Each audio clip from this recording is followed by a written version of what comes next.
Welcome to the stream. We are having a spontaneous stream, so, you know, whatever everyone's vibe is. I don't know what we're doing on the stream yet. If anyone in the chat...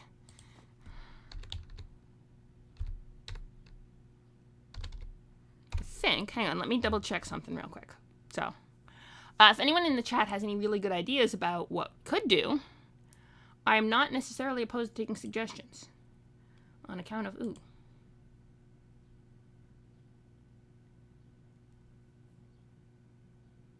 Okay. Someone sent me a shared ban request. I don't know what.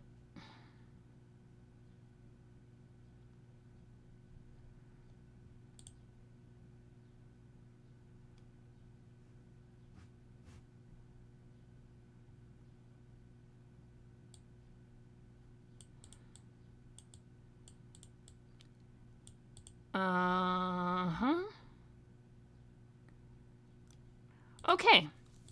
Let's do that later. That's what we're gonna do.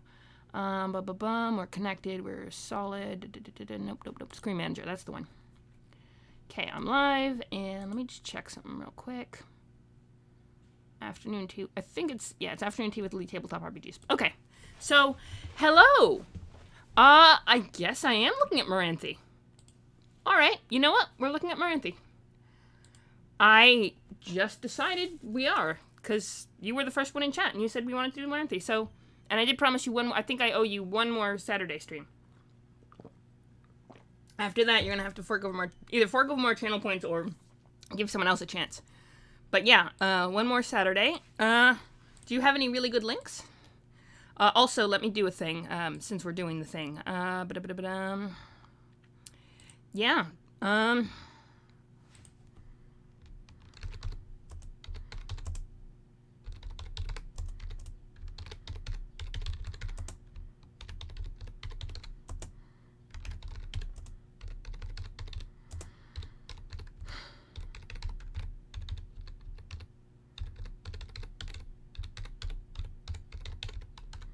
Okay. There's that. I know you had a Moranthi, That's true. I know you had a Moranthi Majiggy Whatsit that you wanted me to... So you can put the Moranthi Majiggy Whatsit, a link to the Moranthi... The whatever you had about Moranthi that was a thing. You had one, I thought. And then, what was I doing? Oh, yes. Going to creep and find creeps and creeper of Creepville. Wow, okay.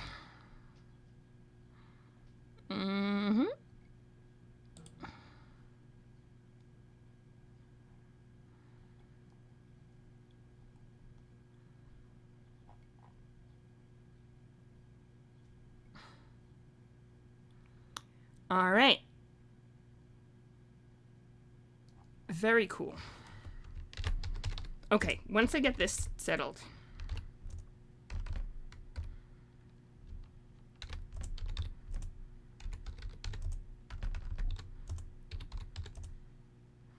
All right.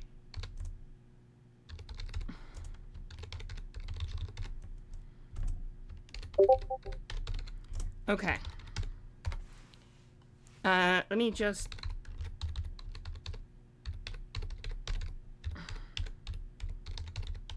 Beautiful.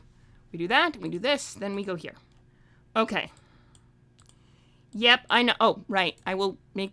There. Make the beeping stop, and now we go to the thingamabob and get the watchmajig, and then we can have a proper... thingamabob. Okay, so... Go edit, copy link, then we go like this, and I should be able to, ta-da-da-da, we got it, hang on, like that, and then hit that. Okay. My ice breath will reverse global warming. And my super lungs will suck in excess CO2. That's gonna give you greenhouse gas later. Saving the planet is the Okay. Greetings, ladies and gentlemen, and welcome to my... All right, everyone. Welcome, welcome. I stopped the beeping, I promise. So, we're doing Malekith and Morathi lore. Morathi is apparently this badass sorceress witch who manipulated her son Malekith into killing his father so that she could be queen of the Dark Elf... Well, the Phoenix Queen... So he could be the Phoenix King, and then she could be his queen mother and pull all the strings. And then that didn't work, so they founded their own kingdom, and dragging in from the New World, and then there was a lot of shenanigans and stuffs, and yeah. So that should be fun.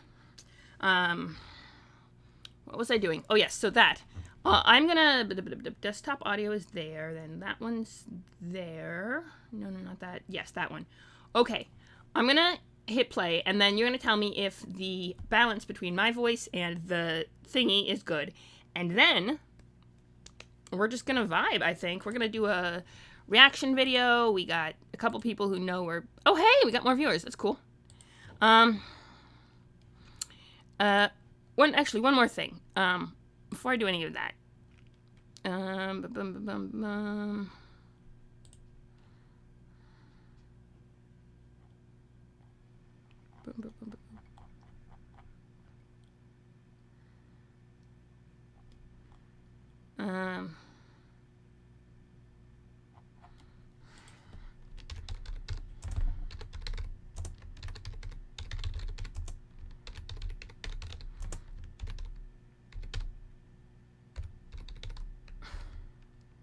So,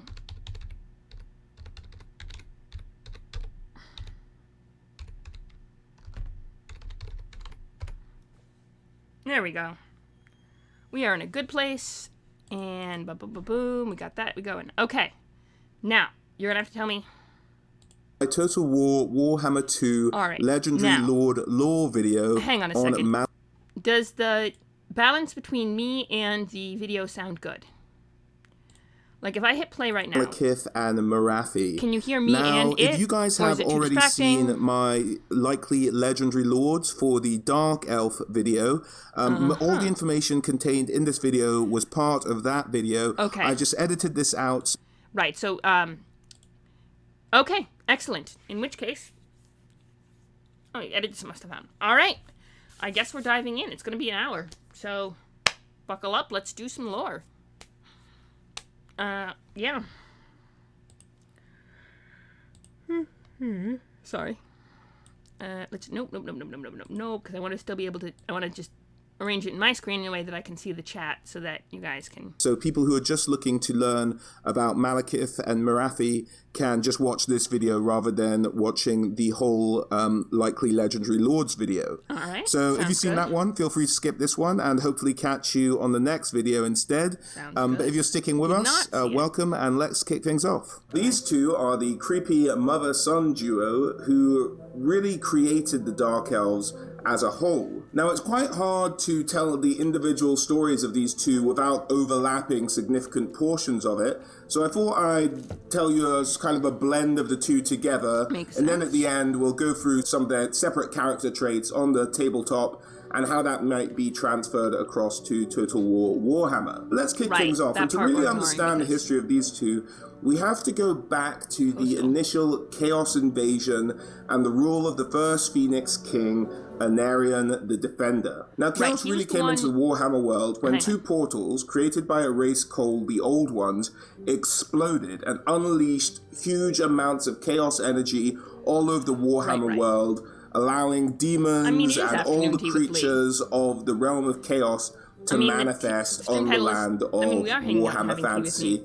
as we know it. Now, the Elves were amongst the oldest races of the Warhammer world, and amongst their number was a chap called Anarion. Now, he was a traveler and a warrior of great repute as well. Very skilled at any kind of martial pursuit. Fine. Now, he was traveling around the world as it stood at the time when the Chaos Portals exploded and unleashed chaos onto the world. Let me know if he quickly rushed home to find the vast swathes of his island home of Ulthuan completely annihilated. Villages had been purged.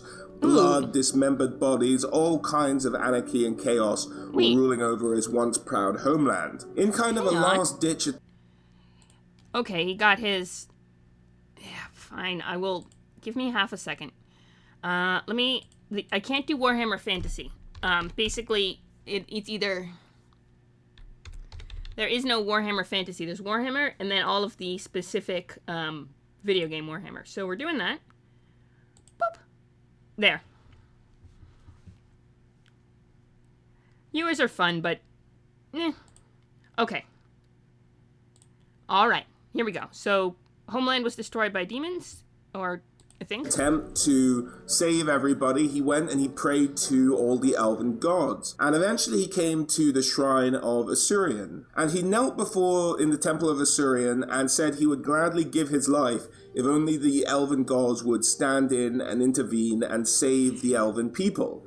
And having said this, he stood up, and in front of him was the flame of Asuryan, which is essentially an eternal pillar of white-hot flames that erupt out of this temple.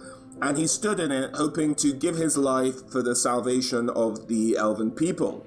Now, when he emerged on the other side of that fire, not only alive, but seemingly given a kind of new strength, super elven ability, if you will, it seemed as though the gods had answered him. And in fact, what happened is that rather than have him give his life, Asuryan blessed him with increased strength and a number of other different gifts to allow him to be the weapon with which to fight back the hordes of chaos. He strode forth out of the temple and started trying to gather an army to him to help him fight back these tides of chaos that were ravaging his homeland. On his travels, he met a chap known as Kalidor, the Dragon Tamer, who was the sort of most powerful mage in Ulthuan at the time, and the two became firm friends. They went on to a place called the Anvil of Vol, where they created a new armor for him, new weapons, and they created some of the best weapons to give to the best warriors, who would later on go to become the regional princes of Ulthuan. So they began to start resistance.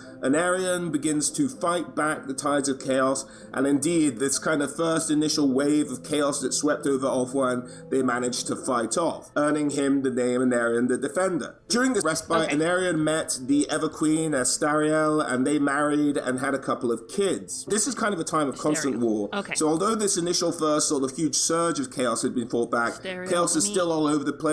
Anarion and his armies are still constantly in action, and he's just fighting all the time. Eventually, a new second wave of chaos floods over Ulthuan. And this one, although Anarion is almost kind of an immortal at this point, he's just such a powerhouse of a person, but he can only be in one place at once. And with the huge numbers of chaos that was sweeping over Ulthuan in this second incursion, they managed to kind of get past him and start raiding the land. And eventually, Anarion gets word that his wife and children have been slain, or more accurately, his wife's body has been found and his children are missing. Oh dear. Now, Anarion doesn't know at this point that his children have actually been saved by Durthu of the Wood Elves, and to get a bit more of that story, check out my Durthu lore video popping up on the right-hand corner, or I'll include it in the description as well if you want to have a look at it there. Having received this news, Anarion just falls into a state of madness and grief and rage. And he essentially says, sod this, I'm going to use all the weapons available to me. And he flies off to a place known as the Shrine of Cain. Right. Now, Cain is the elven god of murder. Handy with Cain. He essentially represents a lot of the bad aspects of elven personality, and he always had this mythical weapon that was said to be extremely powerful, but would curse whoever would take it up. And being this point beyond the care, Anarion is like, I'm just going to kill every single chaos fiend I can find, and I need the best weapon to do that.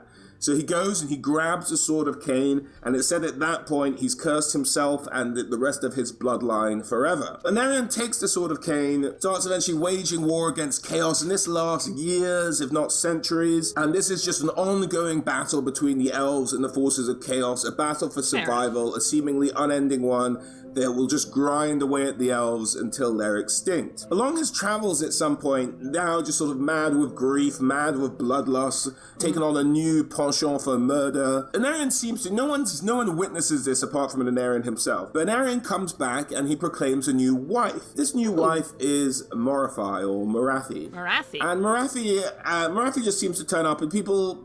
kind of like, where's this woman come from? No one's really got the balls to ask Anarion, but some do, some of his closest allies do, and he says he rescued her from Slaaneshi cultists. Ooh. Now, Slaanesh, for those of you who don't necessarily know, is essentially the chaos god of pleasures and forbidden pleasures, and essentially kind of sex, rape, and killing anyone while you are either having sex with them or raping them. That kind of thing. That's really Slaanesh's bag. That's what Slaanesh is into. Because killing is a pleasure, sex is a pleasure, throw in some chocolate and you're really indulging in all the pleasures of the world at once, and that really gets Slaanesh off. He really enjoys that kind of thing. So she's turned up and she starts, and people are kind of suspicious of her. She's an odd bird, shall we say. But, you know, it's Anarion the Defender. His reputation is sterling. He's been fighting back the hordes of chaos almost, well, not quite single-handed, but really kind of being an inspirational presence for all the elven people and their savior. So they're like, okay, if you want to take another wife, you go for it, Anarion. We won't stand in your way. Plus, we recognize she is hot as hell.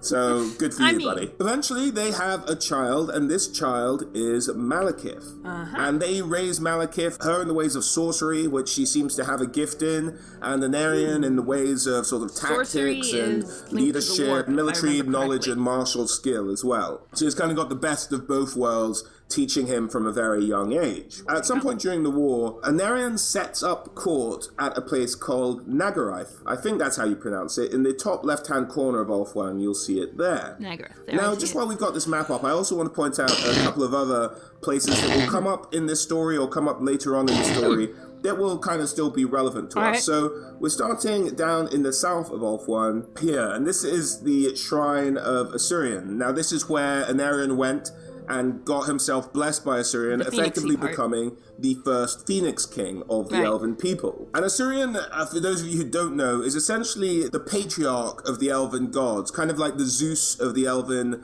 pantheon of gods, the giver of life, very much represented by the Phoenix. And to the north, we have the Blighted Isle, where the Shrine of Cain exists. And the Shrine of Cain is where Anarion got the Sword of Cain, which effectively cursed his bloodline, but made him a damn good murderer of all things chaos. Really? Now, we also have the Phoenix Gate. I'd like you guys just to notice, this is more for later on in the story, that Ulthuan is kind of split into inner kingdoms, which are inside this mountain range. Hang on.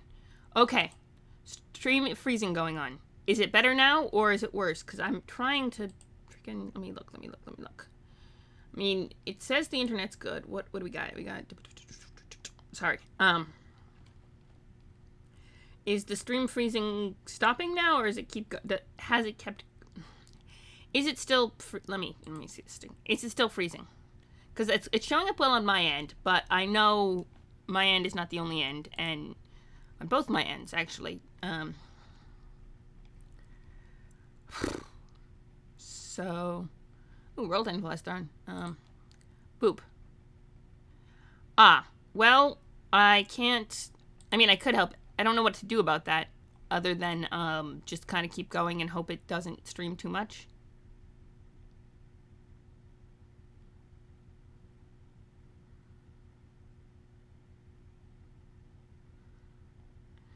All right. Wow. Okay. All right. Okay, in that case, let's do it. Let's do some streaming. Okay. And the outer kingdoms. And to get from the outer kingdoms to the inner kingdoms, you often have to go through narrow mountain passes or these places where gates have been set up for the defensive purposes for the interior of Ulthuan, really to kind of protect it, to make it a last stand kind of territory. And one of the gates in particular that will play an important part in the later stories of Malekith and Morathi is the Phoenix Gate, marked here on the map. Now, with the Phoenix King setting up court in Nagarath, he, being at this constant state of war, starts to really prioritize strength of arms and warriors who are hardened, who are willing to fight chaos non-stop, who kind of indulge in war and enjoy it and have taken a liking to this constant state of sort of blood and slaughter and murder. And it starts to take on a very dark presence. Not only are they indulging in this, but they begin to grow cruel in their warlike escapades, unlike they've been previously. And because death might come for any elf fighting in the armies at any day, they tend to indulge in all the pleasures of the earth while they're alive. So you never know if tomorrow's going to be the day you die. So let's all screw each other's brains out and cut each other and self-harm and do whatever brings us any iota of pleasure tonight, and then tomorrow we'll go back to war. So it really takes on this kind of bad reputation amongst the other elven provinces, but they are essentially representing the vast bulk of the strength of arms of the elven army, and so are respected in that light. But, you know, there's kind of that disapproving look behind the scenes that the other elves will give each other about what's going on here at Nagarythe. During this time, as the years roll on, Morathi has an increasing influence on the court. It's very much more present that she's running large parts of the kingdom through Anarion, and people kind of whisper amongst themselves that perhaps he's bewitched by her, or no one's really sure how she's exerting so much power on the once so prominent Anarion. She's just... If you're a homeowner in New York and you're still paying for electricity, then you could be missing out on free government assistance. Things have gotten so bad at this court, and with Morathi taking over so many of the courtly decisions, that his old friend Calidor the Dragon Tamer, this powerful mage friend of his who'd stuck with him since day one, eventually kind of separates himself and is like, "Mate, I think I'm going to go try my own thing to solve this chaos problem. I think you've really lost your way. I don't think this is really the way that things should be." And Anarion, being quite prideful, sees this as a kind of betrayal. Well, the two kind of part ways, and rather than fighting together as they had done for all these years, find their own ways of fighting chaos, and Calidor begins working on this solution he's had for a time to set up this vortex, which will essentially drain away most of the chaos magic from the Warhammer world, effectively making it so that the vast amount of demons that currently exist in the Warhammer world can no longer manifest in the world, in our world, and have to go back to their own realm, because there's just not enough chaos energy present. Around this time, when Calidor is working on this vortex concept, a host the size of which has never been seen before of chaos marches on Ulthuan. Now, this presents Anarion with a choice. He can either stay and defend the kingdoms as he's done from his northern base in Nagarythe, or he can go and help his friend for this last-ditch effort that may finally offer a solution to chaos in the world forever.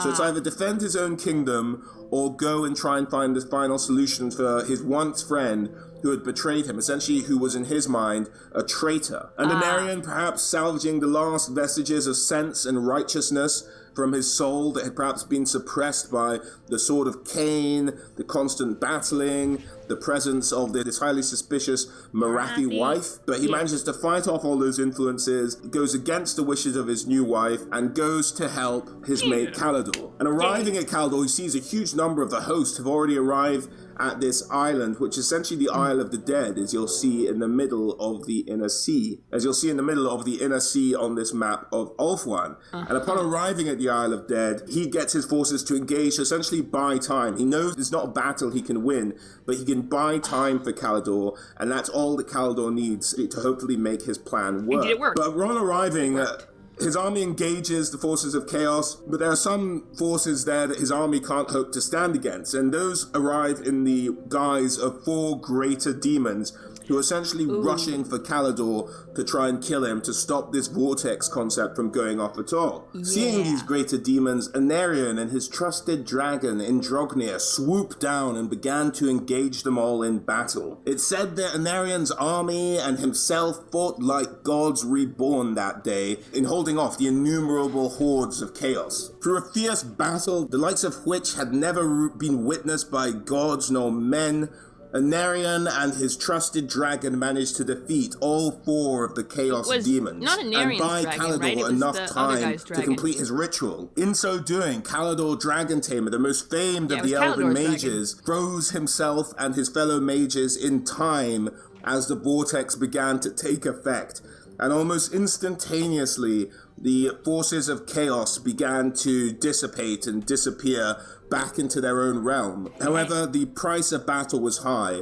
Anarion and his dragon had been fatally wounded. With his last vestiges of strength, Anarion and his dragon flew back to the shrine of Cain, and Anarion placed the sword of Cain back in the shrine, and that was the last anyone saw of Anarion the Defender. With the disappearance and presumed death of Anarion, and in an effort to rebuild, the elves had to name a new Phoenix King to their throne. The obvious choice was Malekith. He had great martial skill, knowledge, diplomatic prowess, and would make a suiting heir to Anarion himself. The other princes of the kingdom, however, had a different idea.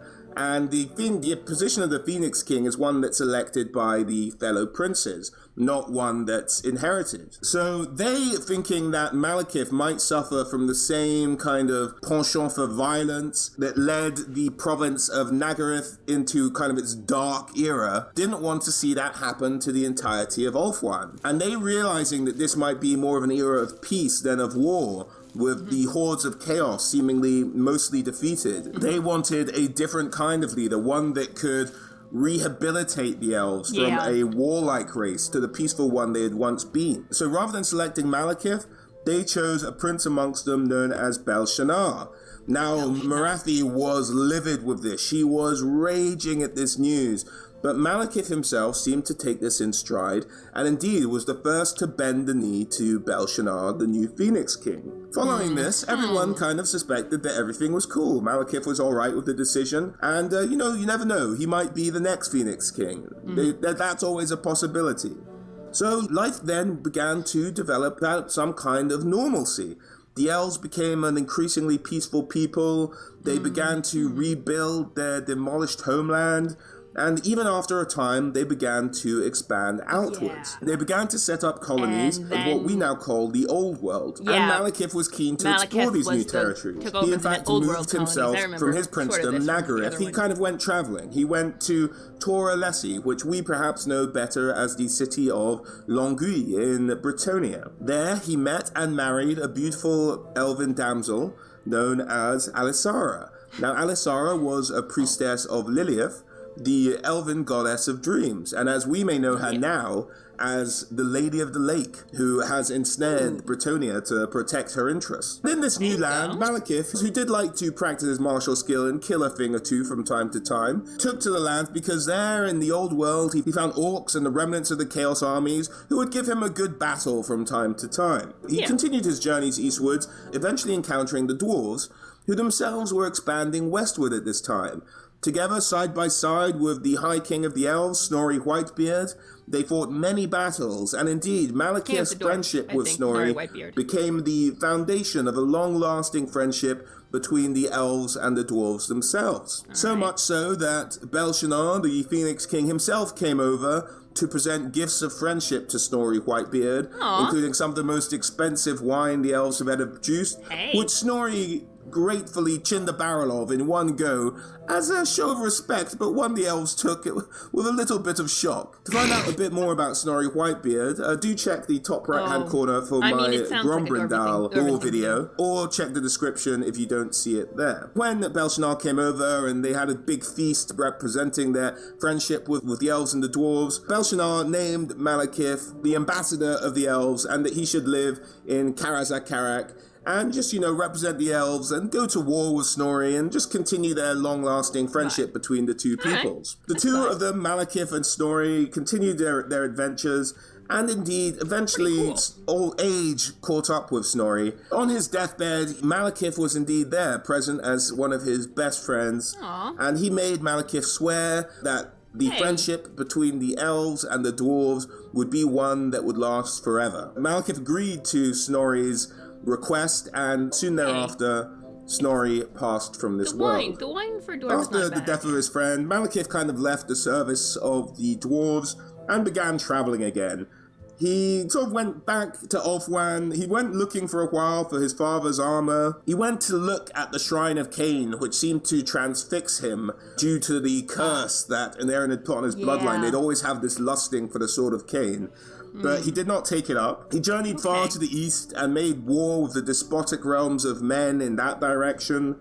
He traveled to the frozen north, where he encountered a dead city, and in it he found an item of some magical significance known as the Iron Circlet. Now, when he placed this Iron Circlet on his head, he became changed. He became overcome with this sudden curiosity for the dark arts of magic and renewed his interest in this subject, devoting almost every waking moment to its study. And after some time, Malekith returned to Tor Alessi, to his wife, and his wife was delighted with his return. However, something seemed changed about her husband. With a kind of minor gift of foresight that she had, what once been the shining silver line of his destiny, she was now hidden from her, and she had no idea what lay in store for Malekith. This worried her greatly and gave her many restless nights. And indeed, in a dream, as Lilith was prone to do, her goddess gave Alisara a vision. And upon receiving this vision, the next morning, Malekith woke up to find his wife missing. He searched for her for a time, but the Iron Circlet had such an effect on his mental priorities that eventually he just gave up completely, wasn't too bothered about it. After a remarkably short amount of time, if your wife goes missing, and just started delving back into his studies of the dark magic. And it said his memory of Alisara was said to kind of slowly fade from his mind and drown away by the dark waters of the influence of the Iron Circlet. Back home in Ulthuan, however, all was not well. Belshazzar, the Phoenix King, was met with a number of rising cults that had seemed to spring up all over Ulthuan. Some devoted to the pleasures of the flesh, some devoted to the worship of Cain, and obviously of what he represents of murder and the like. And these cults had begun to ensnare a number of increasingly influential individuals. And a few of the princes had fallen into some of these cults themselves. And these princes were encouraged to kind of see Belshazzar as an inadequate Phoenix King with flaws and not really suited for the role, and whisperings of overthrowing him had begun to emerge from these cults. And increasingly, war amongst the elves seemed a likely outcome. When Malekith returned to Ulthuan, however, the Phoenix King saw this as potentially beneficial. As Malekith had been away, he probably wasn't under the influence of many of these cults, and so he could thus investigate and exterminate them. So the Phoenix King had tasked Malekith with wiping out all of these cults and bringing the realm back under control. Malekith delved into this duty, rounding up hundreds, if not thousands, of cult members and seeing them executed, winning victory over these members of these cults. However, unbeknownst to the Phoenix King, the person behind all these cults to begin with was none other than Malekith's mother, Morathi.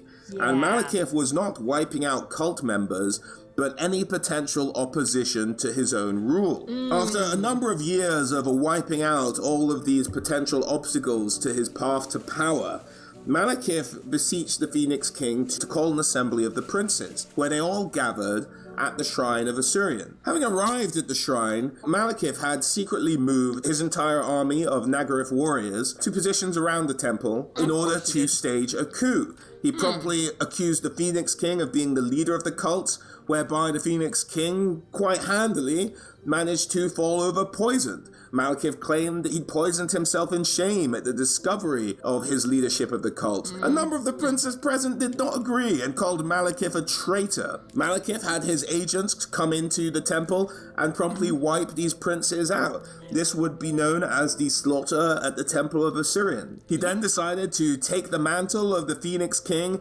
and walked through the fires of Asuryan. Unlike Anarion and Belshazzar, the fires burnt Malekith, penetrated his flesh and left him in writhing agony.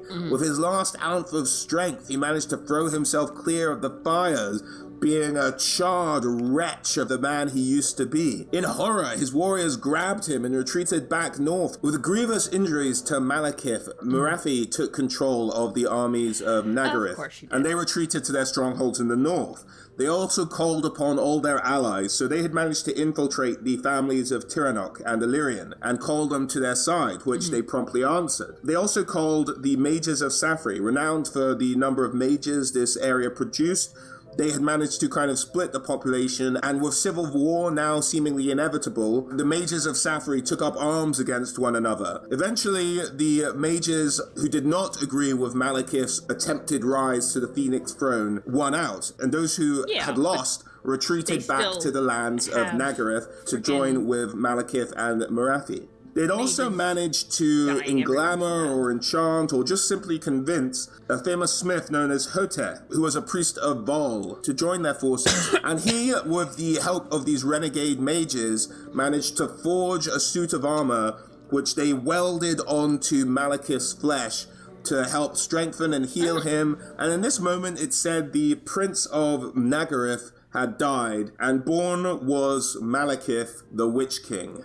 With his new suit of magically endowed armor, Malekith and his mother Morathi began to wage war against the rest of Ulthuan. He could not do a peaceful coup. War was the only option left to him. The remaining princes who had fought against Malekith's attempt to take the Phoenix throne elected a new Phoenix king of their own, Imric of Calador. And Imric proceeded to rally all the forces who were against Malekith, and a huge civil war amongst the elves broke out.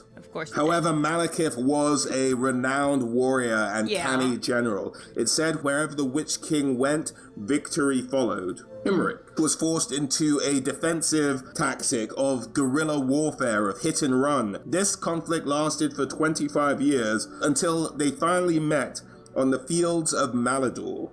Now, from the beginning, Malekith's forces seem to have had the advantage of numbers, of preparation. They've been planning this action for a long time. So in this battle, Malekith had the strength of numbers, seemingly the strength of arms, and he came upon Imric on the fields of Malador. Imric himself, being a martially skilled fighter, managed to slay Malekith's black dragon Selûk, and Malekith landed amongst the Phoenix Guard, some of the most elite of Ulthuan's warriors.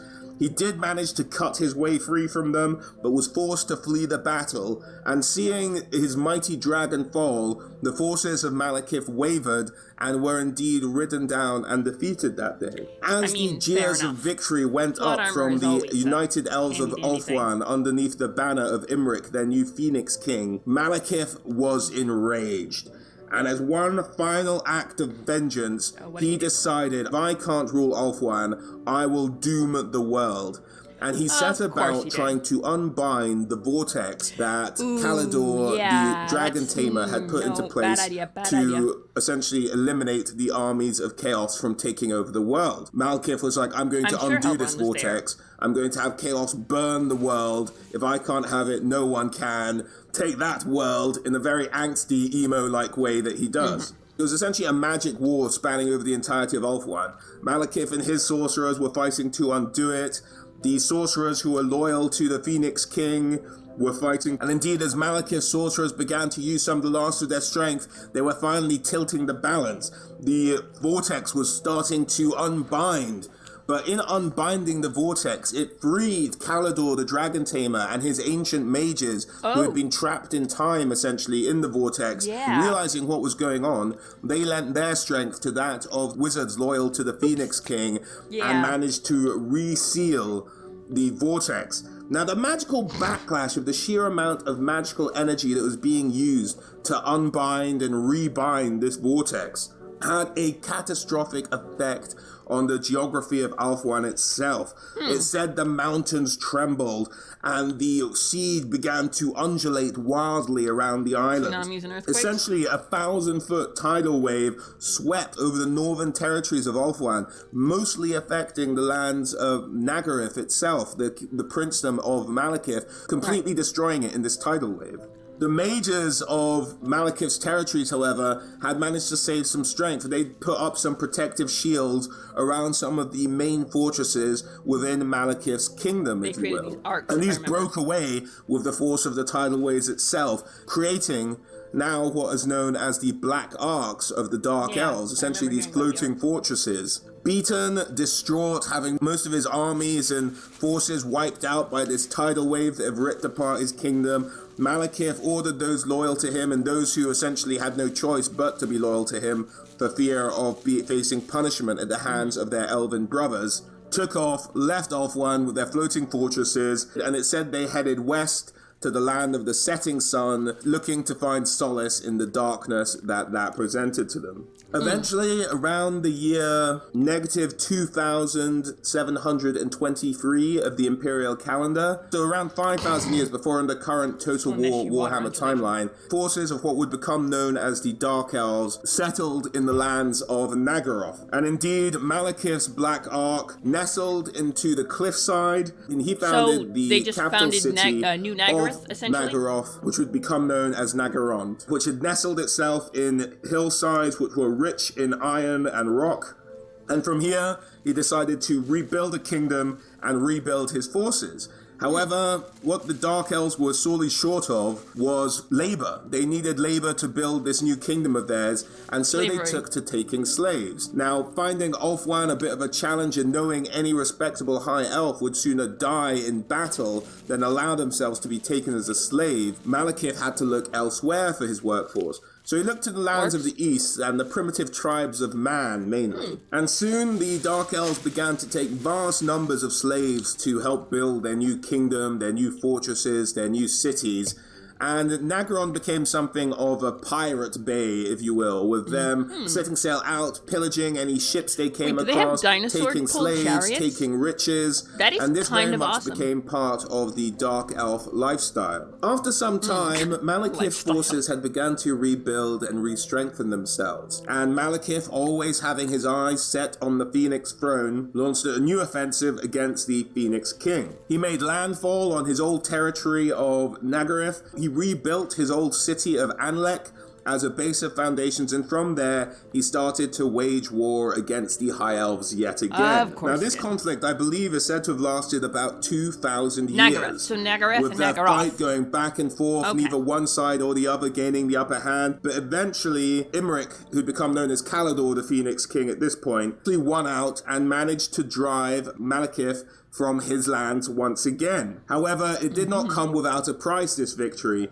And with the Phoenix King being upon a ship at one point, Malekith used all his dark magics with the help of his mother, and they set a huge storm upon this fleet that the Phoenix King was traveling in. They managed to isolate his ship and promptly set their own ships against him. Once they'd managed to corner the Phoenix King, knowing what they'd planned to do, he threw himself into the sea in full plate armor and promptly drowned, without giving Malekith the pleasure of torturing him for many centuries to come. And again, Malekith was forced to retreat and to rebuild his fortresses. So in this new kingdom of Naggaroth that Malekith had built, pleasure cults started to spring up all over the place. Worship of the Lord of Murder, Cain, became rife within their societies. And Malekith, looking to kind of get political hay out of this, declared himself the living avatar of Cain. However, in reality, that wasn't really the case. He just sort of gave himself that title, hoping to inspire the kind of religious fervor that had been springing up in his society and direct it towards himself. So with the founding of Naggaroth, Malekith took over this city and gave his mother control of the Tower of Grond, where she made her base, very close by, as you can see. Now, having twice now tried to take the Phoenix throne, resulting in huge amounts of losses of their elves, Malekith feared what might become of the elves and the dwarves ever teaming up to go against him. Now, in their, one could call foolish pride, what were now the High Elves had never told the dwarves that there'd been a war on Ulthuan and that the factions of the elves had split. They'd never let all elves consider anyone else to be lesser than themselves. So because they never let a lesser species know that they were having political trouble. Fearing that this may eventually change, Malekith's used this knowledge to his advantage for now, and he sent a contingent of his Dark Riders to the Old World to begin to ransack and pillage dwarven settlements. And then now these were dwarven settlements that Malekith had learnt of during his time with Snorri Whitebeard. And completely breaking the vow he'd made to Snorri on his deathbed, Malekith ordered his Dark Riders to start slaughtering these dwarves indiscriminately. Now, the dwarves couldn't let this lie. They had no idea why the elves were attacking. As far as they were concerned, elves were elves. There was no distinction. So they sent word to the Phoenix King, and the Phoenix King kind of ignored them. They eventually sent messengers, and the Phoenix King at this point, who was a chap called Calidor II, and became to be known as an incompetent Phoenix King, ignored the pleas of dwarves, and then when the dwarves eventually sent messengers to Ulthuan itself, he had them shaved and sent back, which is really the most offensive thing one could ever imagine doing to a dwarf, and this prompted what would become known as the War of Vengeance or the War of the Beard, depending on which side of the conflict you stood on. Yeah. So for centuries, the War of the Beard raged on. The dwarves brought the High Elves off the territories of what would become known as the Old World.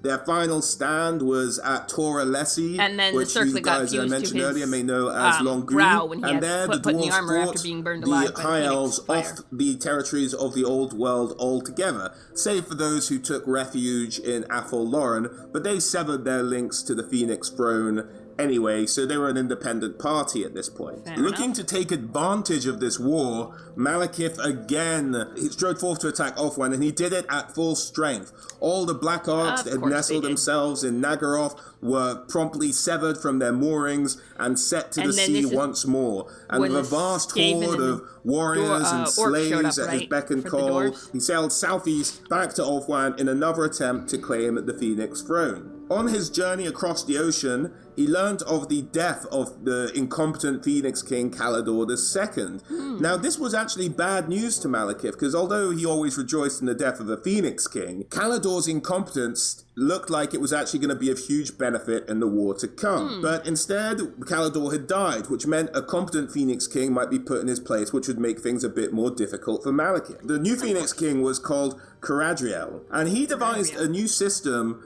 to hold back the forces of the Dark Elves, who again had made their base in Malekith's old princedom of Nagaroth, or as the region had become known since to many of the High Elves as the Shadowlands. And as you know, to get to the Shadowlands, to the interior of Ulthuan, you have to go through these numerous mountain passes, as I mentioned earlier. Now, the Phoenix King knew this, and so decided to sort of stand his ground at the mountain passes. And the most prominent of these, between Nagaroth and the interior of Ulthuan, was going through the Griffin Gate. So the Phoenix King set up a system whereby he would rotate his troops in and out of the Griffin Gate garrison to keep them fresh, to keep them fighting. And doing this, he managed to hold off the forces of the Dark Elves. Malekith did not have this option to keep his troops fresh, and so his troops began to get demoralized and tired and start to lose numbers due to the freshness of the High Elf troops. What the Dwarven Wars had actually provided the Phoenix King with, although him not necessarily being a great warrior himself, it had provided him with a number of fantastic generals who'd essentially been having this war in the Old World for centuries, and so were battle-hardened and very experienced. Chief amongst these was a general known as Teflis. Eventually, this new general Teflis gathered up a host and led it to the Griffin Gate itself. He managed to break the Dark Elf siege of the gate, but in retaliation, Malekith led an equally large force to attempt to re-establish the siege on the Griffin Gate. And this back and forth of attack and counterattack really set the entire tone of this war for centuries to come. Now, Caradriel, the Phoenix King, reigned for 6 centuries while this war was ongoing. And with the just time passing, Caradriel just died of old age, as elves can do after many thousands of years. And Teflis became the new Phoenix King. And indeed, Teflis' cunning and ability at battle reminded Malekith very much of Calidor I, or Imric of Calidor, as you may remember him from early in the stories, who had initially driven Malekith off of Ulthuan. And with Teflis in charge, not only was he a better overall commander in terms of the Phoenix King role, but he also concentrated on the discipline and coordination of his army, which made them a much more effective fighting force. And eventually, with this renewed fighting force, the High Elves managed to drive Malekith yet again off of Ulthuan, and he sort of held out a little bit of the beachhead on the Blighted Isle, which is just north of Ulthuan itself. Right. And colossal battle took place there, That's turning where the sea Cain, red with the Sword blood. of Cain is, Sea right? creatures The were Blighted Isle. thrashing in the waves, but eventually the Dark Elves were driven from the Blighted Isle as well. However, Teflis was not going to live to enjoy this victory. Upon landing on the Blighted Isle, he'd made his way to the Shrine of Cain. And all that's really known about what happened is eventually his body was discovered therein. Now, no one knows whether he tried to reach for the Sword of Cain and was struck down by Cain himself, or by Malekith's assassins, or by his own guard, fearing that if he drew the Sword of Cain, he would bring about an age of darkness for the elves themselves. But this still lies as a bit of an open mystery as to what befell the Phoenix King, Teclis. After these centuries of war, the High Elves no longer had an appetite for battle. They just wanted to go back to living peacefully and being left alone. And Malekith's forces had essentially been completely annihilated. This brings us to around the year negative 692 of the Imperial calendar, about 2,200 years before the current Total War Warhammer timeline. Gotcha. So Malekith retreats back home to Nagaroth to lick his wounds yet again. Malekith returned to Nagaroth and began to focus on his defenses. It would take him time to build up his army's strength once again. As an alternative tactic, Morathai proposed a different strategy to trying to take Ulthuan, as force of arms seem to have failed them twice now. So Morathi begins to remind Malekith of the success of the cults of pleasure and how elves can often be drawn to them. Yes. So she suggests that you heap luxuries and praise on those most dedicated to Cain and to the darker gods of the elven pantheon, and send them forth to Ulthuan as secret agents, essentially, who have been trained by the Assassins of Cain, which are a sect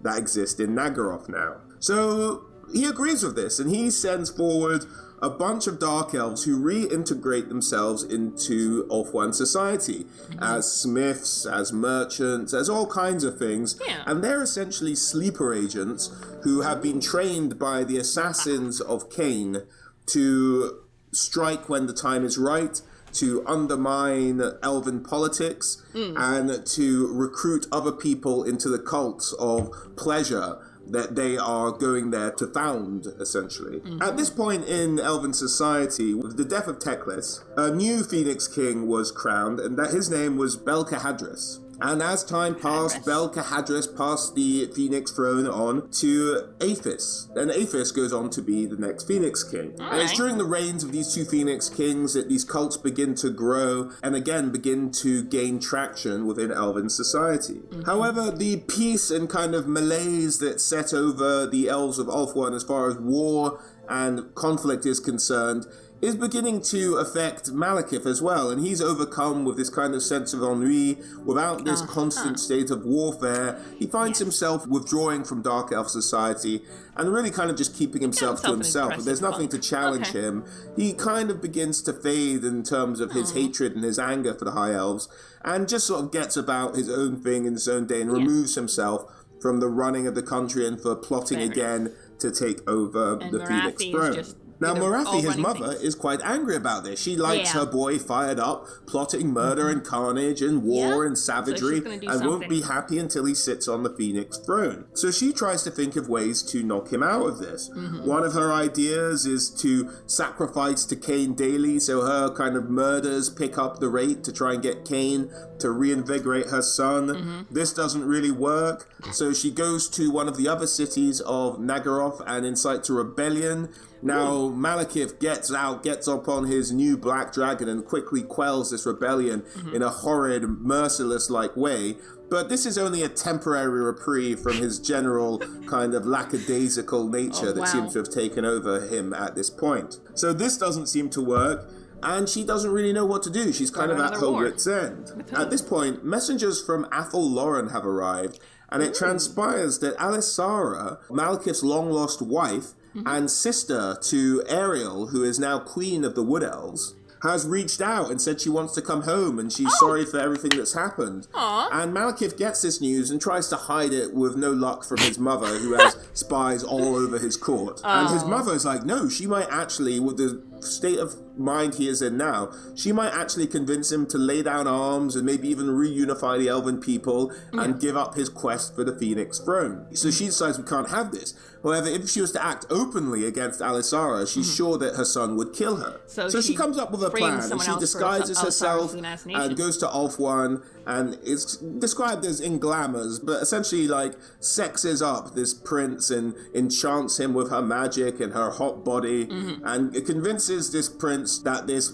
kind of army who's sent to escort Alisara to see Malekith is really an army going to pledge themselves to the Dark Elves. And this High Elf prince is like, oh no, we can't have that. He himself, having fallen on some dark times for some previously disgraceful behavior in amongst the princes of Ulthuan. So in a bid to kind of rebuild his good name, he sets off with an army, and having his eyes tricked by Morathi into thinking that these are all Dark Elves and all their Dark Elf regalia, and that's about slaughtering them. And it's not until he finally corners Alisara, who he sees as the big queen of this Dark Elf army. He begins to raise his spear above his head before thrusting it into her. Alisara, having sort of being a sorceress in her own right, senses Morathi's magic and begins to try and dispel it. And she begins to do the enchantment, but she's too late, and the spear pierces through her.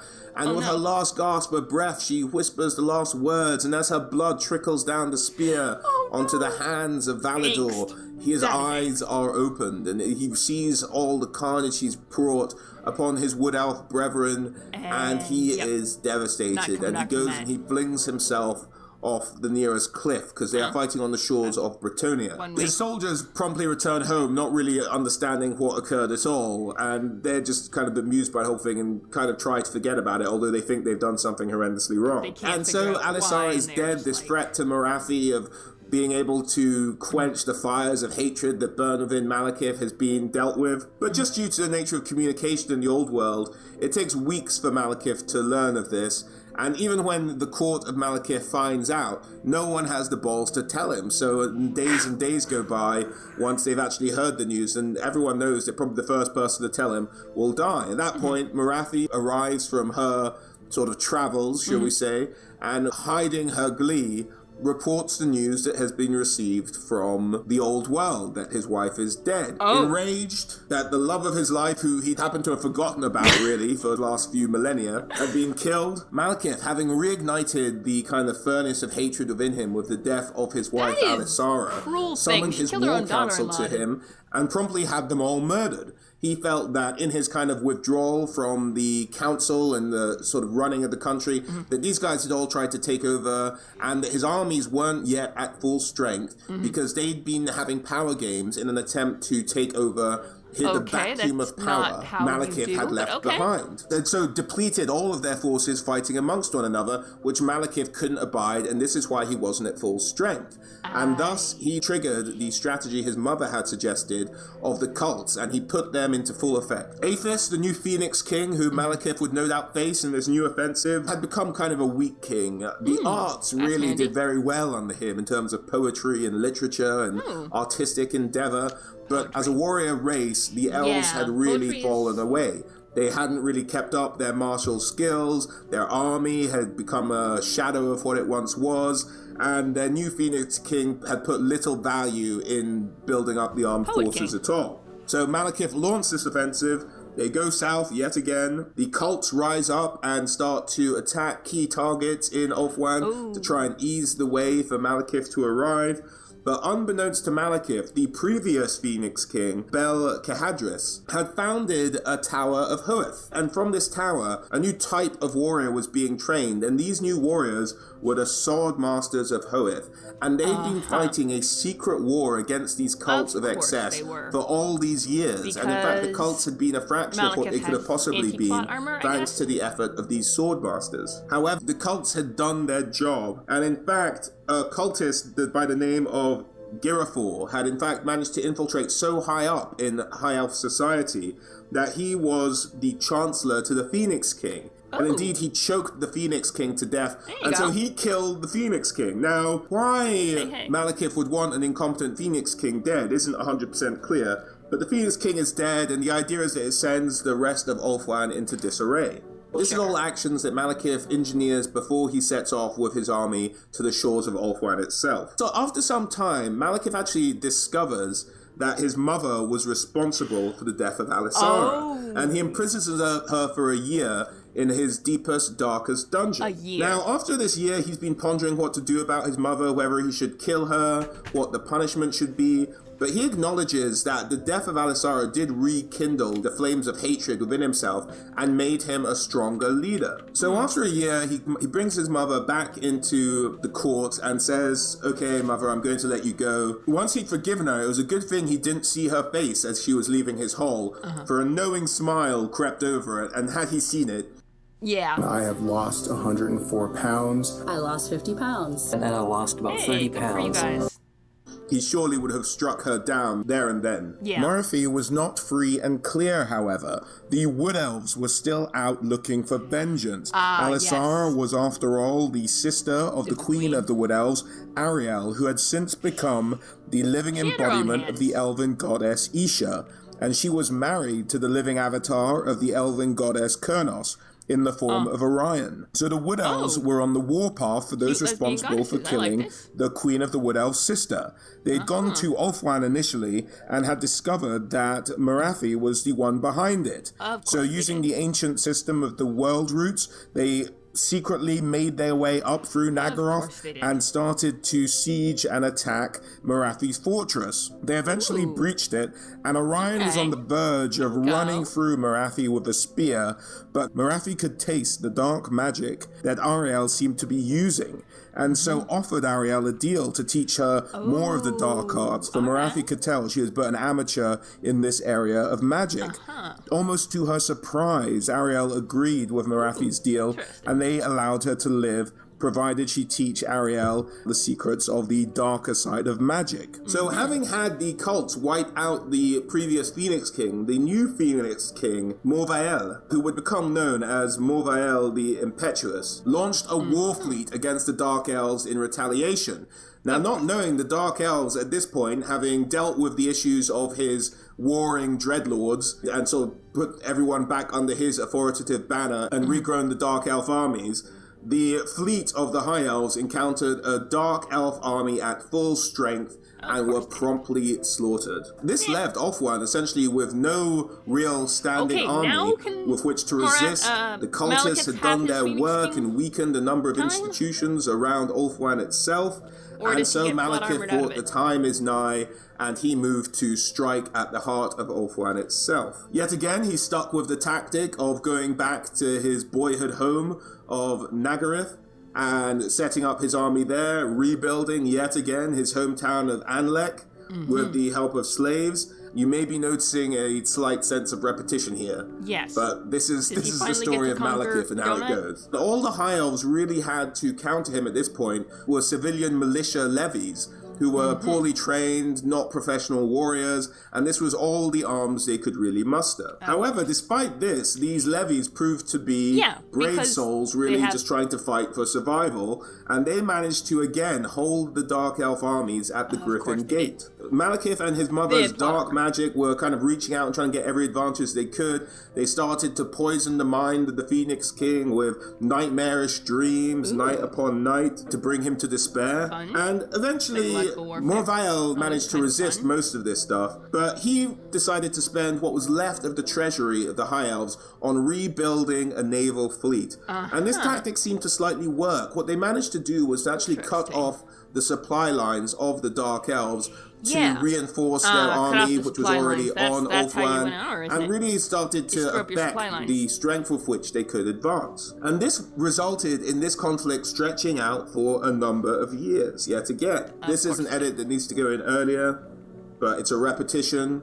Make sure we take it out from before. So the Witch King eventually lost patience and marched on the Griffin Gate itself, swept the defenders from the ramparts, and charged in. His soldiers, however, began to scatter. They got a bit distracted with the rape, murder, and torture of all these new High Elves they just captured. Now, because of this, they kind of scattered and they lost their momentum going forward. Now, a new champion of Caledor had arisen in these intervening years between the last war, named Memphius of Caledor, and he reached the Griffin Gate with reinforcements because the High Elves had wasted so much time murdering, raping, and torturing all their new captives. And these reinforcements eventually managed to drive the Dark Elves back into the Shadowlands. And again, they were locked in a conflict that would last decades, going back and forth, no one really gaining an upper hand. And this conflict seems to last over 3 centuries. Now, in these 3 centuries, the armies that had been civilian levies essentially all became hardened warriors over the years.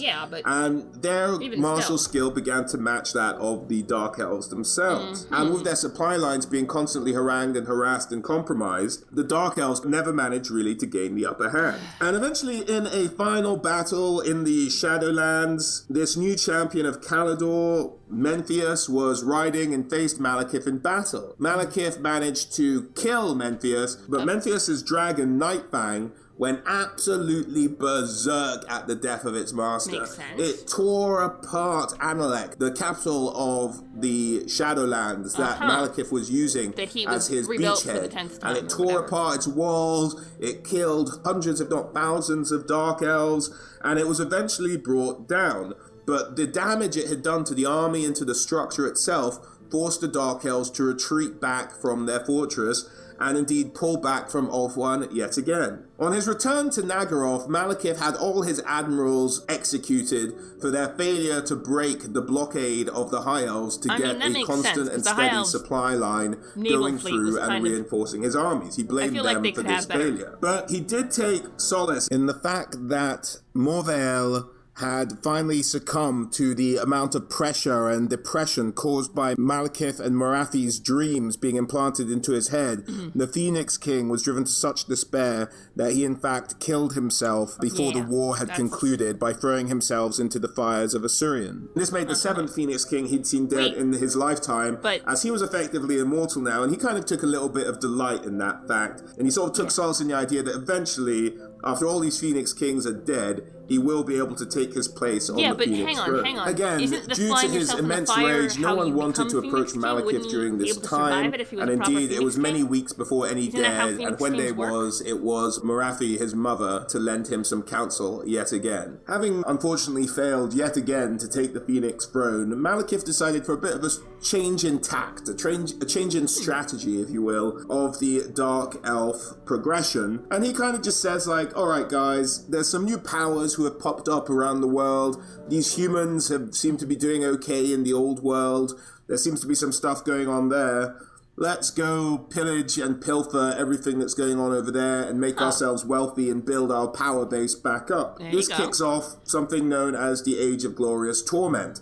And all of the fleets of Naggaroth sail out and start pillaging the old world, robbing, burning ports, and of course the first sort of line of attack on this one is Bretonnia, unfortunately, seems to take the brunt of many of these attacks. There is a famous incident in which the Duke Bastintal of Longueuil returned from the Crusades, only to find his ancestral castle stripped of everything valuable, and every chamber had old congealed blood reaching to the height of one's knees. His household, his family, his servants had been dismembered and their body parts hung from the chandeliers above. This wrath extended as far south as Tilia, with Tilian dukes hoping to pay off these dark elf marauders with offerings of gold. However, these offerings of gold were accepted, but then the Dark Elves just raided and burned the cities anyway. In terms of their spy networks, the Dark Elves worked to undermine any attempt of Ulthuan to reach out and befriend the other civilizations of the world, looking to isolate Ulthuan and limit its access to allies in any potential future conflicts. So they would shadow the High Elf diplomats as they went around the world, keeping tabs on what they were doing, paying off the other civilizations not to deal with the High Elves, all kinds of nefarious and dastardly means to limit the influence of High Elf culture. And 2 centuries of this kind of pillaging on one side and spying and undermining the foreign policy of Ulthuan on the other just kind of kept going, and that's how Malekith really kept tabs on Ulthuan itself. By this time, a new Phoenix King had risen to the throne, known by the name of Finnebar. And Finnebar had had a lot of success in uniting the Elven people, despite the spies and the dastardly tactics and political backstabbing that Malekith had set in place. Finnebar had really held the High Elf people together and made them strong. After a while, Malekith was like, alright, screw this spy stuff isn't working as well as I'd hoped. Let's go back to war. And he summoned his counselors, and he summoned his mother, Morathi, and they planned yet another invasion of Ulthuan. As they were preparing for this invasion, however, a huge Norscan army came out of the Chaos Waste, looking to plunder and pillage and destroy Naggaroth. Now, Malekith, being the sly git he is, knew that his numbers may not be sufficient to take Ulthuan, and it would be a fierce and competitive battle. But if he could add this Norscan horde to his own ranks, he might finally succeed in achieving his goal of taking the Phoenix throne. So in a kind of gesture of creepiness beyond measure in the Warhammer world, he essentially pimped out his mother. He sent Morathi up to the Norscan Waste to meet with the Norscan raiders, offer them gold, slaves, and pleasures beyond imagining. It's said, however, when Morathi was ever in the presence of the Northmen, her flesh would crawl every moment she spent with them, but she hid her revulsion well, exposing the Norsemen to pleasures so far unexperienced. So she really opened their eyes in a number of different ways, which is kind of gross and even now makes my skin crawl thinking about this story. This plan seemed to work. Morathi and her pleasurable ways seemed to win around all the Norscan leaders, and they joined Malekith's cause, which in effect doubled the size of the Dark Elf fleet, sailed south once more to Ulthuan. Upon landing on Ulthuan, the Norsemen kind of busied themselves by raiding and ransacking the outer provinces of Ulthuan, and Malekith himself focused on breaking into interior princedoms and taking them. He in fact managed to break through and started raiding and destroying the princedoms of Avalon. So with this new success, he'd broken through the Griffin Gate, which had stopped him on a couple of occasions before. He was in the interior. He felt that success could be his. He just had to kill the Everqueen, and he was pretty sure that would be his last obstacle in his way. So he sent his 4 best assassins to murder her, but it transpires that Ulthuan had new heroes. And principal among these new heroes were the twins, Tyrion and Teclis. Now, Tyrion himself was hugely skilled in martial ability. He was in fact the ancestor of Anarion, the firstborn son of Anarion, who was taken by Durthu and then returned to the elves after the War of Chaos was over. Grew up, and he kind of had a quiet life, but direct ancestors are these 2 boys. And Tyrion himself is said to possess such martial skill that he's believed to be Anarion reborn. The 4 assassins who were sent after the Everqueen were in fact dispatched by Tyrion, and he rescued her, rode in and rode out, saving the Everqueen and taking her to safety. Despite this setback, Malekith's campaign was succeeding. Ulthuan was ablaze, and he was winning victory after victory. However, the continued survival of the Everqueen gave him a reason to doubt. And having learned of these 2 twins, he realized that his army may not have what it takes to take these 2 guys down, and the forces they may inspire. So in a desperate bid, because he was so close to his goal, he could practically taste it at this point, he did a deal with a demon. And he did a deal with the demon Nkari. And Nkari is the foremost greater demon servant of Slaanesh, who we mentioned earlier is the god of forbidden pleasure and killing people while you sleep with them and bathing in their blood for funsies and all sorts of things like that. And with the help of the demon who was dispatched really to take care of these two twins, Malekith's armies went on. The demon helped him summon tentacles from the realm of chaos that would destroy the fortress of Tindalore. Interesting. And the Witch King himself captured the High Commander of Calador, which had spawned so many heroes in its time who had thwarted his plans millennia ago. Yeah. And he sacrificed the High Commander of Calador named Hecate in the most savage and cruel way possible in honor of Cain, the god of murder. Eventually, word reached Malekith that Inkari, this demon he'd done the deal with, had been banished somehow. And he'd lost that very powerful ally. Now, this he took as a bad sign. He'd been so close so many times. This Canadian company is fantastic, and they're saving the planet one load of laundry at a time. Of taking the Phoenix throne that he began to doubt himself. He thought, okay, here we go again. I'm going to end up losing this bloody war because of some bloody upstart hero yet again. No, he's not. So he secretly, having kind of lost faith in this plan of attack, but still wanted to see if he could maybe pull it off with the help of the Norscan. He didn't want to lose any more of his own army should he lose and face any sort of counterattack from the High Elves. So he started selecting his most loyal generals and started sending them back to Naggaroth. And he did this quietly, so the Norscans never found out about it. And eventually he sent about half of his army back to Naggaroth, hidden from his allies. But he was still winning, and it essentially came down to this decisive battle. And in this battle, he had half of his army, and about a quarter more of that force was made up of warriors of chaos and the Norsemen. So he's on the battlefield, and he is facing off in this final confrontation against the remaining armies of Ulthuan, led by these two heroes and the Ever Queen herself, of course. Now, Malekith was trying to work a number of spells to give the benefit to his army. He was being countered at every turn by Teclis. Malekith sent the generals of his army at the time, which was a chap called Urion Poisonblade, to go and fight Tyrion and end his life, essentially, and take care of that one. He'll take care of Teclis. Now, this battle was a bloody affair, and elf upon elf violence was just turning the ground beneath their feet into a quagmire of elven blood. Morathi herself, the mother of Malekith, was not present at this battle. She was watching from back home through her magic mirror. And to her astonishment, upon this battlefield, she spotted in true likeness none other but her long-lost husband, Anarion. Anarion and her husband seemed to be fighting Urion Poisonblade, the general of her son's army. And watching this battle, enthralled by seeing her long-lost love brought back to life somehow, she saw Urion about to land a fatal strike against who she thought was Anarion, her husband.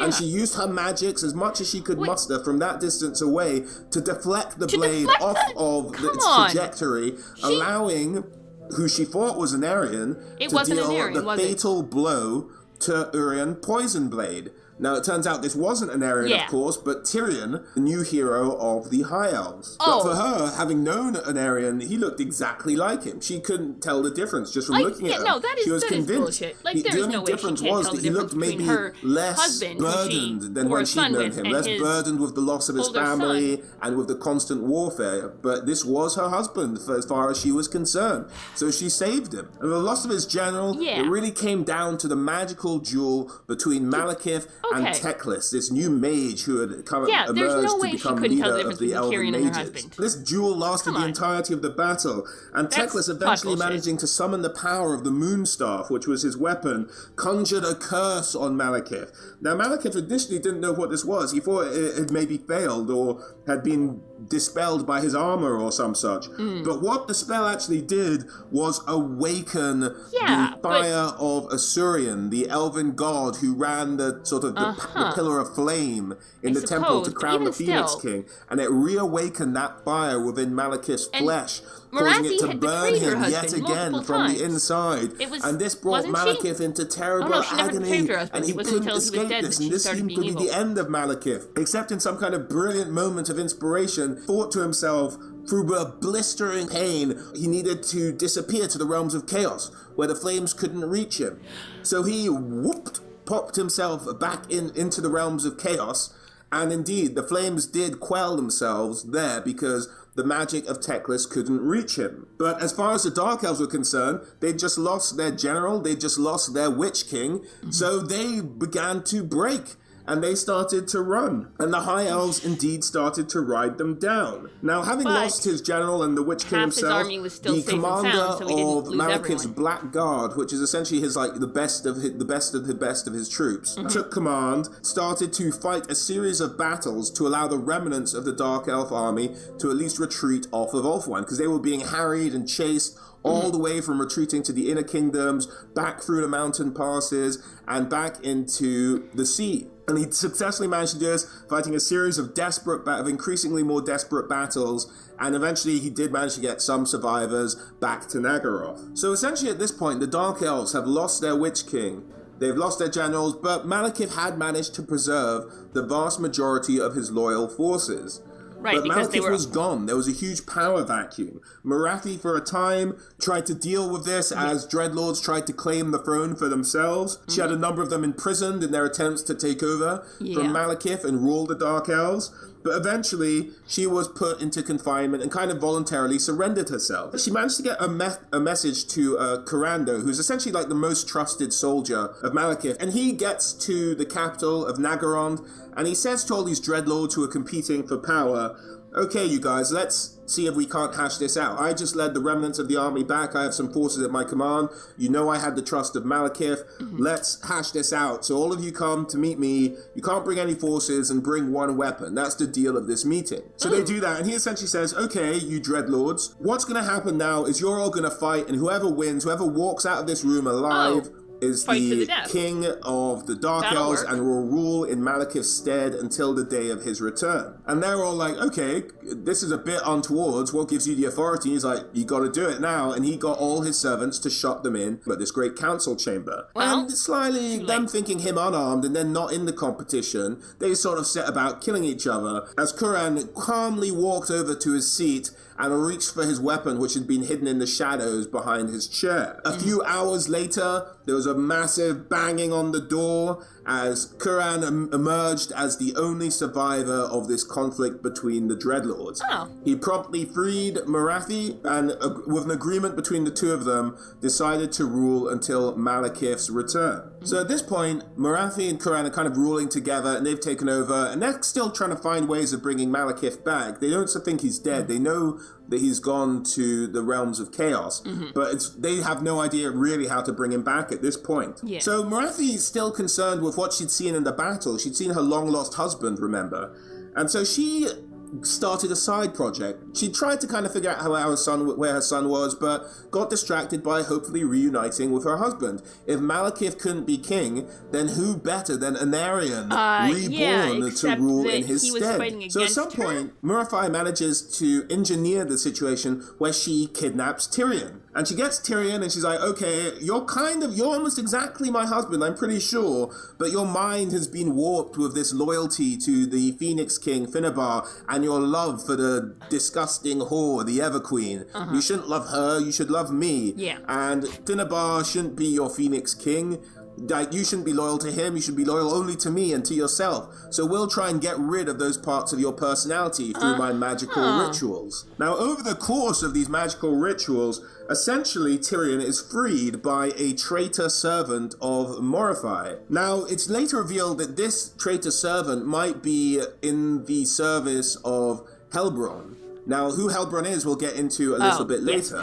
But just remember that name, and that's who this servant was serving when she freed Tyrion. Because Helbron decided who was also a dark elf, bear in mind, decided she didn't want Morathi to have all this power and to have essentially an Anarian substitute in her corner as well. So this is kind of infighting between the dark elves. So Tyrion gets free and engages Morathi in combat, but she doesn't want to fight him, so she kind of surprises him and kisses him on the lips, and he's so stunned by this, and it says repulsed, but we're not sure about that. Repulsed.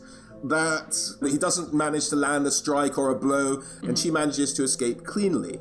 So she doesn't really get another opportunity to mess with Tyrion's head and make him into the kind of warped version of Anarion that he became. So she kind of just went back to trying to get Malekith out of the realm of chaos. Sure. She spent a century doing this. And the best idea she could really come up with is to get the elven god Cain to free him from his ensnarement in the realms of chaos. And she started multiplying her amount of blood sacrifices tenfold. She was killing slaves, she was killing elves, she was killing men, she was really just killing any kind of prisoner she could get her hands on to try and appease the elven god of murder, Cain, to free Malekith from the realms of Cain's chaos. Powerful. It's a vibe. After a while, she was like, okay, none of this is working. Let's see what else we've got. And she'd heard of these kind of mysterious creatures to the south of Naggaroth in Lustria. And she said, okay, here's the task.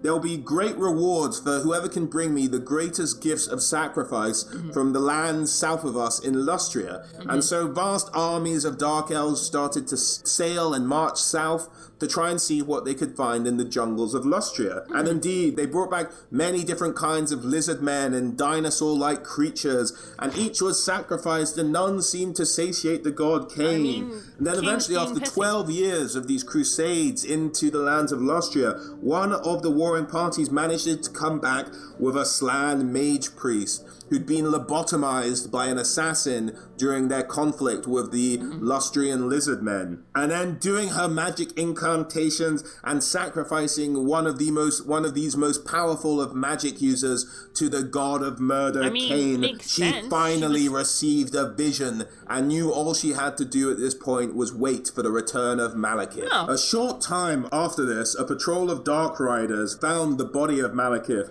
broken by the side of their northern watchtower and brought him back to his mother's care. Morathi cared for him with her dark magics and sorcery, and it took over a year for Malekith to get back on his feet. And he never really spoke about what happened to him in the realms of chaos. All that was ever really found was that in his side was lodged the horn of a demon, and he'd obviously been very badly wounded. And Malekith had been slightly changed by the entire experience. Where his flames of anger once existed, his anger had taken on a much colder edge, and he seemed like much more reserved in his rage and anguish. And during this period, again, Malekith focused the forces of the Dark Elves on raiding the Allies. High Elves had since come to common cause with, and they seemed to be forefront on the targets of on the Dark Elves' vengeance, and would often during this period be raided and pillaged by the Dark Elf fleet. Malekith also focused on the number of High Elf colonies that still existed outside of Ulthuan, and would attack these as often as opportunities presented themselves. Ulthuan itself had undergone another period of weakening. Grum had a huge effect of a greenskin horde washing over Ulthuan for the first time they'd ever encountered them really in their own homeland. And this had a devastating effect on vast swathes on the High Elves Island. And he used this to start to raid and pillage Yvresse, and they raided and ransacked the Dark Elves. So they're just making a complete nuisance of themselves for the High Elves all over the world without engaging in the kind of full-scale invasion we've seen in times gone by. One night during this period, in the capital city of Naggarond, Malekith was in his tower, and it was a night known as the Night of the Rites of Atari, which is essentially just kind of a pleasure festival, if you will. And during this night, portals to the realm of chaos started to open up, and none other than the greater demon Unkari emerged from the realms of chaos and began to storm Malekith's capital. Now, what Unkari was doing there was he was after revenge. What had transpired was when Malekith entered the realms of chaos, he and Malekith had come to blows over their previous agreement and had fought a fierce battle which presumably lasted many, many years. And this is what had ruined Malekith. And indeed, it was Unkari's broken horn that had been lodged into Malekith's side when he returned from the realm of chaos. And this essentially prompted a huge Slaaneshi invasion of the capital city of Naggaroth. But Malekith, who was upset that his forces couldn't handle this minor chaos incursion, was forced with the indignity of having to go down there and deal with it himself. Of course, he didn't run. That would be too undignified. So he kind of calmly strolled down from his tower, and whereupon they'd met in the warp and Malekith had survived with his life, that was a place where Unkari was at his most powerful, and Malekith had already been weakened by the fact that he entered the warp in the midst of another battle, and he'd already been hurt by the, he was already on fire, reignited flames of Asuryan, who very much damaged him. So he'd been hurt, and Ankara had been at his full power, and Malekith had still managed to survive. So Malekith was confident this time in Malekith's capital city, and Ankara being greatly weakened by being kind of in the realms of mortals, that Malekith could handle it, and indeed he did. He managed to decapitate the greater demon and send it back into the realms of chaos. Having managed to bring Malekith back, I was having relationship issues with my old bank. It was just take. So, I moved to SoFi Checking and Savings. Download the SoFi app and earn up to $300 when you set up direct deposit. SoFi, get your money right. I can have him kind of restoring himself back to full strength, managing to defeat a greater demon of chaos fairly nonchalantly. Morify began to kind of occupy herself with her own little projects. And one of these was to try and investigate more of the magic that existed with these Slann mages that she'd encountered in sacrificing to the god Cain to return Malekith. And she'd kind of been working with Luther Harkon, the vampire pirate of the coast of Lustria, in investigating the magics and the land of Lustria. So they're kind of working together, trying to get to the bottoms of the magic that's present there in Lustria and to try and take advantage of it for themselves. So that's a little side project she's kind of been working on. And that kind of brings us up to date with where things stand, I anticipate, with the introduction of the Dark Elves in Total War Warhammer. Many times Malekith has tried to take over Ulthuan and be named the Phoenix King. Many times he's been repelled, but he's constantly trying to rebuild his strength and strike back at the High Elves, who he still considers usurpers and have robbed him of his rightful place on the Phoenix throne. At this point, if you hadn't guessed already, essentially he and his mother have these kind of immortal bodies. Time won't really have an effect on them. They've lived millennia. Right, because she has the magic cauldron that keeps her young, that she lets Hellborn use once a year. Essentially. And even then, who's to say if they'll actually die? Now, in terms of their abilities on the tabletop and how they might play in Total War Warhammer, Malekith, as you know from the story, is a sorcerer and a not bad warrior in his own right. He has access to the lore of dark magic, which is a lore of magic we don't have yet in Total War Warhammer. His magical items also include his blade, known as the Destroyer, which he made himself with his knowledge of magic and metalwork. Now, this sword on the tabletop had the ability to destroy magical items in sort of opposing characters and opposing armies. Now, this has come up before in my Missing Legendary Lords videos as an ability, but this is an effect we haven't seen in Total War Warhammer yet, of being able to essentially negate the power of a magical item on the opposing army. But it could maybe just take the form of negative melee attack, I think, the Destroyer, or really maybe just present Malekith with some kind of magical resistance or magic damage resistance, something along those lines. He also has the Armor of Midnight, which if he was ever struck on the tabletop with a hit that would cause multiple wounds to him, that would be reduced down to 1 wound. And so the magic is essentially just a beefy armor. So what this would do is essentially really increase his armor itself and possibly give him some kind of physical resistance. Yeah, that's what I see the Armor of Midnight doing. And the Armor of Midnight is, of course, the armor that was forged onto his body itself. He can't take it off because it's the only thing that could quell the flames of Asuryan and kind of negate the damage that had been done to him. He's essentially locked into this armor for the rest of his life. He also has an ability known as the Supreme Spell Shield, which essentially is just a magic resistance. And a weird circlet. And he has the Circlet of Iron, which he found in that wasted northern city, you'll remember. And this gives him superior magic casting ability. So maybe a buff to Winds of Magic Reserve, or a buff to the speed at which he recovers Winds of Magic. It'll probably take the form of something like that in Total War Warhammer. He also has a Black Dragon. Now you might say, I thought he lost his Black Dragon. He lost his first Black Dragon, but she gave birth to a number of different eggs, which the Dark Elves have hatched with dark magic, and so they now have a number of black dragons at their disposal. His current black dragon, I think, is called Seraphan, and that's what he's riding here in this model. And this black dragon has a breath weapon known as Noxious Breath. It's not a fire weapon, it's Noxious Breath, which I think has a poisoning effect, if I'm not mistaken on that one. Let me know in the comments comments if I am, but I think that's what it does. And that about sums it up for the abilities that Malekith has on the tabletop and how I think they'll be translated over to Total War that's Warhammer. a really weird shape. In terms of Morify, she has her trusty steed, the Dark Pegasus, Sulafet, who she rides into battle. She has access to the magic laws of death, of shadow, and of dark. So 3 magic laws there. Because we have never seen a legendary lord with several laws of magic, one has to assume they might do what they did for maybe the branch race, maybe do a hybrid branch of magic for her with elements of all 3 of them. Or they might just say, okay, let's actually do this and give her several laws of magic, which would be really cool and would be my preferred choice when it comes to Morify. She also has a skill known as Enchanting Beauty because she is so smoking and wears so little.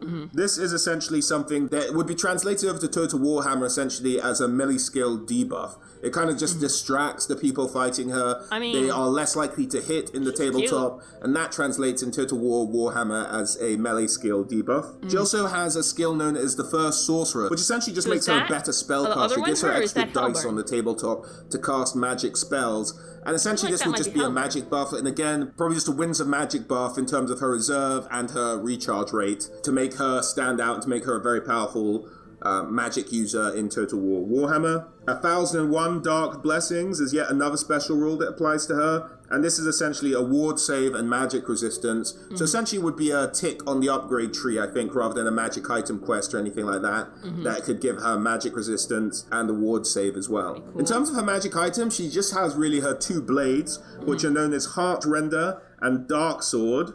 And they give her increased magic, increased strength, and essentially lower enemy toughness. So maybe a drop to enemy melee defense in an aura around her. Is really a kind of accurate representation of how that could be represented in Total War Warhammer. And that sums it up for Morify. Now, I hope that was informative, guys. That was Malekith and Morify. They themselves almost accentuate the entire history of the Dark Elf people. They were the founding of the Dark Elf faction, and they are its current rulers, really. Well, Malekith more than any other, but Morify I don't see not being included. Hi guys, as always, thanks for watching. If you enjoyed this video, please... Alright. Okay.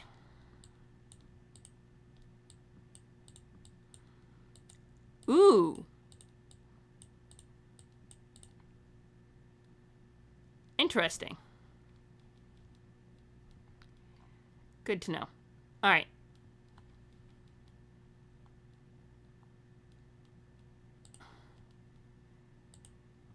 Of course she does. She has all the things. All right. Interesting. Okay. Well, I hope that was informative. So, that's interesting. Morathi, I agree, they have some sort of anti-plot armor, because they really should have been able to take over the frickin' High Elves by now, at least once, if that theory is correct. So, very clearly have some sort of anti-plot armor, but, you know, give them something to do. Uh-huh. Fair. Although Morathi, I want to see if she can get Tyrion. If she can, like, without Hellburn trying to... Okay, well, Hellburn... It makes sense, because Hellburn... She slighted Hellburn, and Hellburn was just like, fuck no. and she's stringing Hellburn along. They have, like, a bitter rivalry. She is, I'm sure, badass. And the rivalry between her and Hellburn is epic. And, oh yeah, she's, like, playing all 3D chess with frickin'... Yeah. Absolutely. And, but yeah. Wow, okay. I think that's about all I have a stream for today, but... Okay, I thought Age of Sigmar was a screwy thing and didn't count. Oh, okay. That's actually interesting that she managed to get Tyrion to do the thing. Although I thought... Never mind, I thought Age of Sigmar was terrible and you hated it, but... It is interesting that she got Tyrion, actually managed to get Tyrion to work.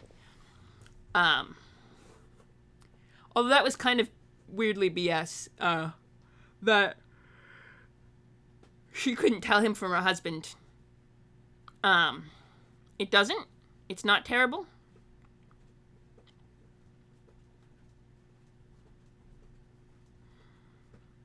Alright. Ooh. No. Alright. Fair enough. I think. Oh, hey! Well, that makes sense. I mean, he finally got the High Elves, because he is the most powerful. Like, there's no doubt that he's the most powerful. But we'll see. No, yeah, that sounds like bullshit. It was because he was evil that the fire rejected him. I feel like that's kind of bullshit. Yeah, that probably does sound really dumb. Like, he just should have taken it by force and not gotten the Phoenix King thing done anyway, and still taken the Phoenix Throne because he was awesome. Because, you know, I don't know. However it happened, it happened. But yeah, I can see why you like the Dark Elves. Even with their anti-plot armor. Alright. That's true, too. So, there is that. Alright, I think I need a nap.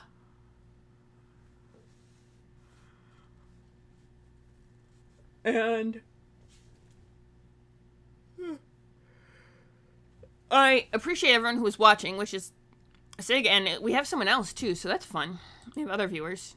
I don't know who else is here, but users in...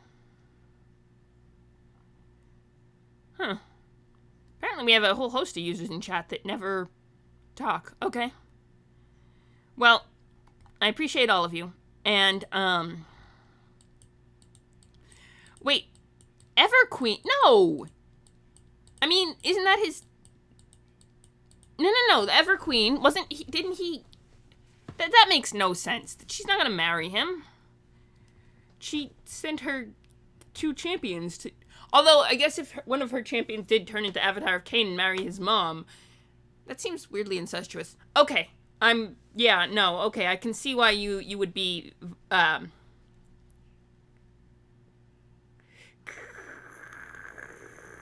Yeah, no, I can see why,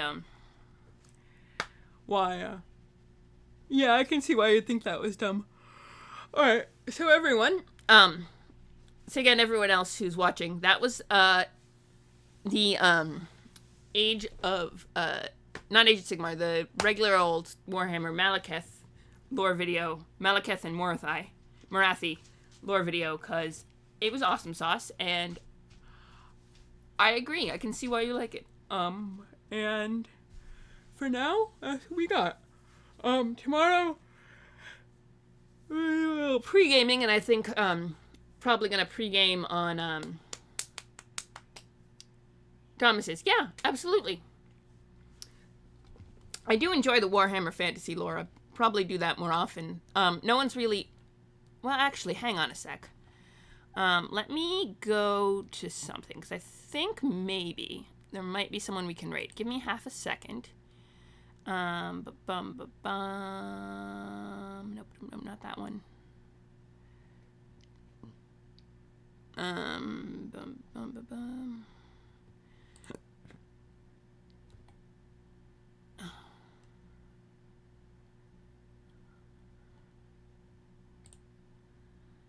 Let me just see if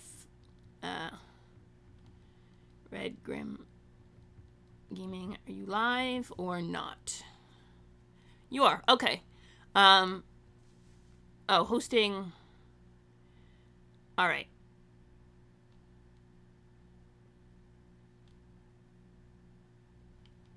All right. They're hosting someone else. So. All right. I think we I definitely put... I'm not sure. You're kind of the only one who likes the Warhammer Fantasy lore. You're kind of like my... And that's the only reason I do the Warhammer Fantasy lore is because you're my... You keep funneling it for it. But... Yeah, I did kind of do it last minute. I wasn't sure I was going to stream today given everything, because I wasn't sure. Today was a little bit interesting. Well, since we don't have anyone fun, I think maybe we just don't do a raid. Yeah,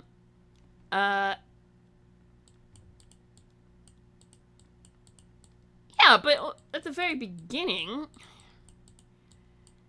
Anyway. And I did put on the thing that was going to be a 3 o'clock stream. Anyway, a little before 3 o'clock. Not enough before 3 o'clock, apparently. Alright. We are gonna stop streaming. I'm gonna have a nap. You guys are awesome. And I'm sure someone will watch it on the VOD. If you are watching on the VOD right now, you are awesome. That would be interesting. I will get on that. Tomorrow, if anyone is watching now or before tomorrow, which is the 24th, I will be doing of July 2022, because this video will ideally live in infamy on YouTube forever. I will be doing what's the technical, pre-gaming for, yeah, I'll be doing a little bit of pre-gaming for the, at around 2:30ish. I'm gonna start pre-gaming for the, the Blue Box stream. I'll post about it tonight, long before. Alright, good night.